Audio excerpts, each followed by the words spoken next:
Basic education में आपको एक दफ़ा फिर खुशामदीद कहते हैं। एक नई वीडियो के साथ आपके सामने आए हैं। पहली वीडियो में हमने बताया कि जब आप अपने बच्चों को स्कूल के लिए रेडी करते हैं, एडमिशन दिलवाते हैं, तो क्या क्या चीज़ें आपके माइंड में होनी चाहिए। लेकिन आज की इस वीडियो में हम स्कूल्स के बारे में जो रियलिटी है, कुछ ऐसे स्कूल्स जो कि अपना बैंक बैलेंस जो है वो उसको बढ़ाने के चक्कर में इस तरह की प्लानिंग करते हैं कि आप मजबूरन उनके इस बनाए हुए प्लान में जो है वो स्टक हो जाते हैं, जिसकी वजह से आपका अपना बजट, आपकी अपनी पर्सनल लाइफ जो है वो बहुत ज़्यादा डिस्टर्ब होती है। और इस तरह के प्राइवेट स्कूल्स की क्या रियलिटी है वो आपके साथ हम शेयर करने जा रहे हैं। एडमिनिस्ट्रेशन प्लानिंग करता है ऐसी सारी चीज़ों को जो कि उनके बैंक बैलेंस को इम्प्रूव करती हैं। क्या इम्प्रूव करती हैं? आपको बुलाया जाता है, आपके बच्चे के नेगेटिव पॉइंट्स आपके साथ शेयर किए जाते हैं, जो कि बहुत अच्छी बात है। स्कूल नहीं बच्चों की इस तरह के पॉइंट्स रेज करेगा तो कौन करेगा। लेकिन इसके बाद जब स्कूल आपको फौरन एक सजेशन देता है, या फौरन नहीं कह सकते, सजेशन नहीं कह सकते, समझ लें वो ऑर्डर है कि हम इस तरह के बच्चों के लिए एक्स्ट्रा कोचिंग क्लासेस प्लान कर रहे हैं, एक्स्ट्रा ट्यूशन क्लासेस हम प्लान कर रहे हैं, जो कि after schooling they will be stay here, और हमारे स्कूल के ही टीचर्स इनको पढ़ाएंगे, फिर इनके रिजल्ट्स जो हैं वो बेटर होना शुरू हो जाएंगे। अब ये स्कूल का प्लान है, एडमिनिस्ट्रेशन का प्लान है आपको कोचिंग सेंटर को इंट्रोड्यूस करवाने का, कि यहाँ पे हमारे स्कूल में ही एकेडमी है, स्कूल के टीचर्स ही वहाँ पे पढ़ाएंगे। उस टाइम आप क्योंकि अपने बच्चे के इन रिजल्ट्स को देख के बहुत परेशान होते हैं, आप फौरन एक्सेप्ट कर लेते हैं इस चीज़ को, और आप कहते हैं जी ठीक है, और वो आपको अलग से फिर फीस स्ट्रक्चर समझाते हैं कि ये इसकी कोचिंग क्लासेस की फ़ी है जो आपने देनी है दूसरी फ़ी के साथ।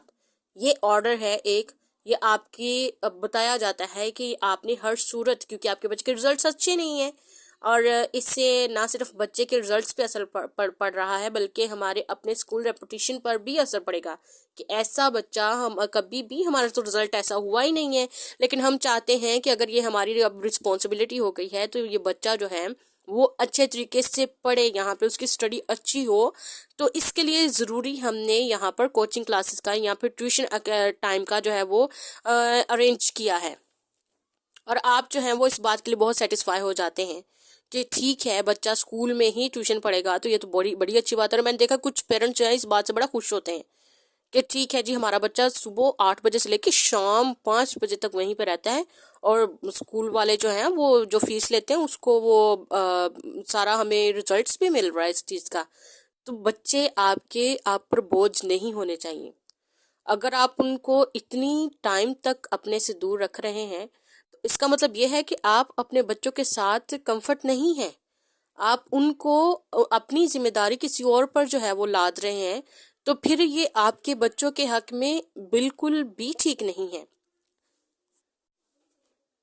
एक्स्ट्रा क्लासेस और ट्यूशन टाइम, फिर आपके बच्चे स्कूल के बाद ट्यूशन टाइम जो है वो लेते हैं स्कूल के टीचर से ही, उसी स्कूल में जहाँ पर उनके रिजल्ट बेटर नहीं है, उन्हीं टीचर से वो शाम के टाइम जो है वो आफ्टरनून में ट्यूशन पढ़ रहे हैं, या फिर कोचिंग के क्लासेस कह लें, एक्स्ट्रा क्लासेस कह रहे हैं, जिनकी आप फीस भी पे कर रहे हैं।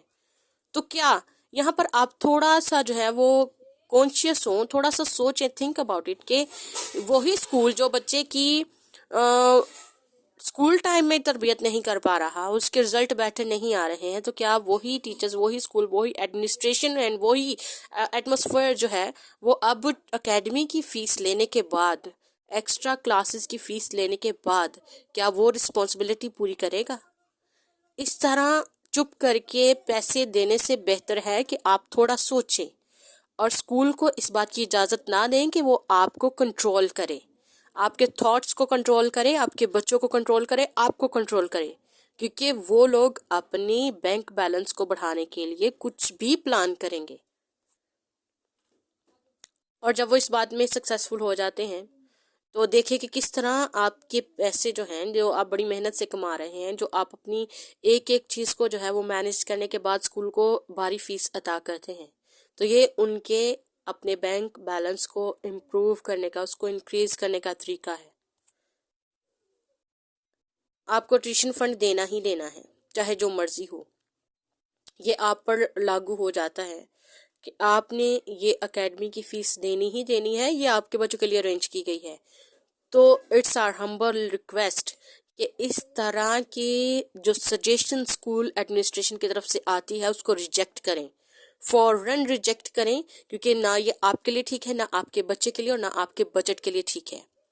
मैंने देखा है कुछ स्कूल्स जो हैं बहुत अच्छा उनका रूल होता है, वो स्ट्रिक्टली जब एडमिशन होता है तो वो पेरेंट्स से कहते हैं हमारे स्कूल का कोई टीचर आपके बच्चे को ट्यूशन नहीं पढ़ाएगा, क्योंकि हमारा ये मोटिव है।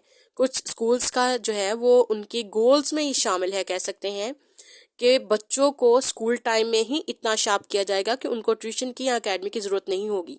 लेकिन अगर इतनी भारी फीस देने के बाद भी आपके बच्चे में कोई इम्प्रूवमेंट नहीं है, आपके बच्चे को फिर भी अकेडमी की ज़रूरत है और उसी स्कूल के अकेडमी की ज़रूरत है, तो फिर यहाँ पर गड़बड़ है।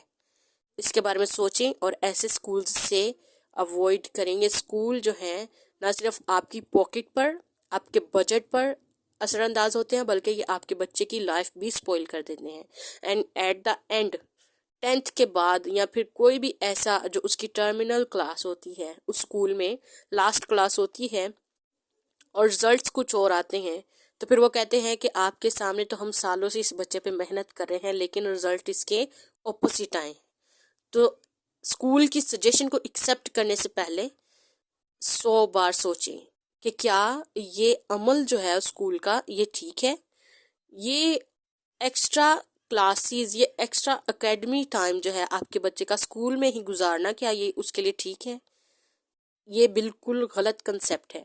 और अगर स्कूल आपको इस तरह की ऑफर्स देता है उसको फौरन रिजेक्ट करें। अपना ख्याल रखें, अपने बच्चों का ख्याल रखें। हमारी ख्वाहिश है कि आपके बच्चों का मुस्तकबिल बहुत अच्छा हो, और पेरेंट्स स्पेशली इस मॉडर्न एरा में हम चाहते हैं कि आप अपनी हर चीज़ का फैसला खुद करें। दूसरों के हाथों की कठपुतली बनने के बजाय आप खुद डिसीजंस लें जो आपके लिए बेहतर है, आपके बच्चे के लिए बेहतर है। खुश रहिएगा, अपना ख्याल रखिएगा।